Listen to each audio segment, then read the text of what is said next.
Важно просто осознавать, что ты часть чего-то большего, чем ты сам. С каждой проблемой надо сталкиваться самому. Надо умудриться и пропустить ее через себя, и в то же время не погрязнуть в одной только задаче, потому что их одновременно очень много. Я бы сказал, не бойтесь пробовать и не бойтесь ошибаться.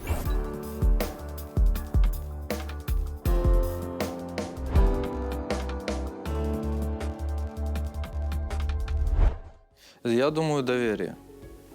Потому что, с одной стороны, собрались люди, которые во многом знакомы друг с другом, но что важнее, нас же собирали в команды, и было важно чувствовать дружеское плечо, потому что один человек такой объем информации переварить, обработать и выдать некий результат не может.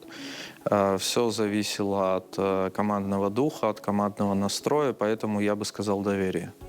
У нас задача была другая найти подход друг к другу, найти общий язык и вместе достичь той или иной цели. Да, нас периодически делили, это были разные команды, и можно было сегодня оказаться за столом с одним человеком, затем с другим, особенно пока это был период отбора. Но именно вот такой конкуренции не было, в хорошем смысле не было.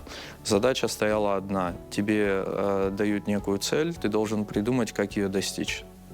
Ну и, наверное, один из моментов тоже подчеркну, что было интересно, иногда была возможность самому поставить перед собой цель.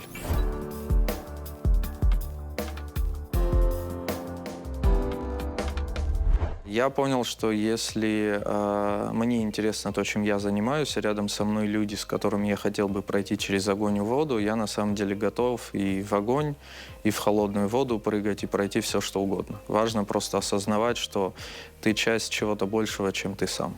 Коллектив — это люди.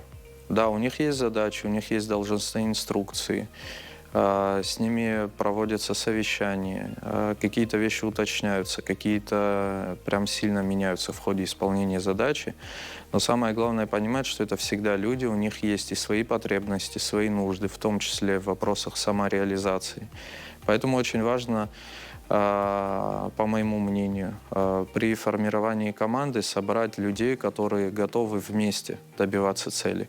Не каждый по отдельности, хотя и такие нужны, которые будут, может, задавать темп в некотором смысле. Но важно, чтобы люди были подобраны по такому принципу, что они могут вместе созидать.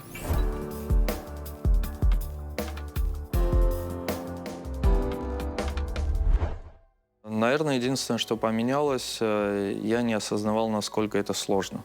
Наверное, процентов на 60 я понимал, насколько велика ответственность, насколько широк круг задач. Самое главное, что с каждой проблемой надо сталкиваться самому. Надо умудриться и пропустить ее через себя, и в то же время не погрязнуть в одной только задаче, потому что их одновременно очень много. Так что процентов на 40, наверное, я ошибался, но в целом более чем осознавал, на что иду.